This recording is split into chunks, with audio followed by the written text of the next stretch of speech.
ఈ కంటిపుత్రగాడికి ఆ సంబంధం విషయం ఖాయమైంది కదా, అది మాట్లాడదాం, వాడితోటి చెప్దాం. హలో, అదే కంటిపుత్ర, బాగున్నావమ్మా? నేను రా బాబాయ్ని. మొత్తానికి నీకు మ్యాచ్ కుదిరిందిరా, ఖాయమైపోయింది. చాలా బాగుంది అమ్మాయి, నీ హైట్కి సరిపోతుంది, నీ కలర్కి సరిపోతుంది, నీ చదువుకి సరిపోతుంది, అన్ని విధాల అంతా ఖాయం చేసేసాను రా, ఖాయం చేసేసాను. చూశాను, బాగుంది, నాకు నచ్చింది, ఖాయం చేసేసాను. ఏంటి నీకు చెప్పకుండా ఖాయం చేసేటంటావా? నీకు చెప్పడం ఏంట్రా, నీకెందుకు చెప్పాలి? నువ్వేమన్నా ముహూర్తం అప్పుడు సంబంధాలు చూసేటప్పుడు మొదట్లో నువ్వేమన్నావు? బాబాయ్ నీకు నచ్చితే నాకు నచ్చినట్టే, నీకు నచ్చితే ఖాయం చేసేయి, నాకు చెప్పక్కర్లేదు అన్నావా లేదా?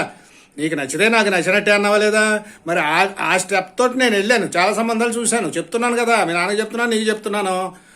చాలా సంబంధం నాకేం కుదరలేదు. మళ్ళీ మొన్న కూడా అడిగితే నువ్వు నీకు నచ్చితే నాకు నచ్చినట్టు బాబాయ్ అన్నావు. సరే ఇలా అన్నావు కదా, బాగానే ఉంది కదా, ఇంకా అందరినీ తీసుకెళ్ళడం ఎందుకు మిమ్మల్ని అని నేను అమ్మాయి బాగుంది కదా అని ఖాయం చేసేసాను. అమ్మాయి నాన్న కూడా మీరు ఓకే అంటే ఓకే అండి, మీ అబ్బాయిని చూడక్కర్లేదు అన్నారు. నాకు ఫ్రెండ్ అతను. ఖాయం చేసేసాక నువ్వు మళ్ళీ ఇలా మాట్లాడితే ఇలాగా? నువ్వు అన్న మాటనా కాదా? నువ్వు అన్న మాటకు అవునా కాదా? ఖాయం చేసే బాబాయ్ నీకు నచ్చితే నాకు నచ్చినట్టే అన్నావు. అవునా బాబు, పెళ్ళి నువ్వే చేసుకుంటావు అమ్మాయిని. నువ్వు అన్నావా లేదా నీకు నచ్చితే నాకు నచ్చినట్టే అని? మరి ఎందుకన్నావు నా మీద? నువ్వు పెద్దరికం ఎందుకు పెట్టా? నీకు నచ్చితే నాకు నచ్చితే అన్నావు, నేను ఖాయం చేసాను. ఇప్పుడు అలా ఎలా ఖాయం చేసావు బాబాయ్ నాకు నచ్చద్దా అంటున్నావు? ఇలాంటి మాటలు మాట్లాడకండి. మా కుర్రోళ్ళందరూ ఇంతే, పెద్దోళ్ళ మీద పెద్దరికం పెడతారు, ఆఖరిని తీసుకెళ్ళి పడేస్తారు.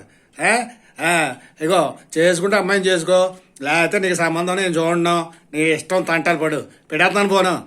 అమ్మో, ఏ కుర్రోళ్ళు మన మాటలు నేను ఇలా లేరు. చూద్దాం.